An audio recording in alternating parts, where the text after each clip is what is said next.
wanaoimba hapa, wakina Elfo, wakina Meta, wakina Farel, na our judges.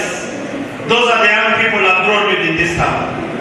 We used to sing and rap where the governor's office is. We used to contribute 50, 100 bob to hire sound system. And when we sing and dance and rap, we have to look for punda kuruta speakers kurudisha kwa wenyewe. So that is why this year I said, East or West home is best. I have to create an enabling environment better than what I went through as a young person. Better.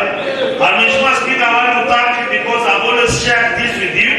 And today you are seated mundo humundo. So as Geoffrey have said, I have shared with the Speaker, we will push at the national level to get funds and also remind the Governor of Bungoma to put funds on the budget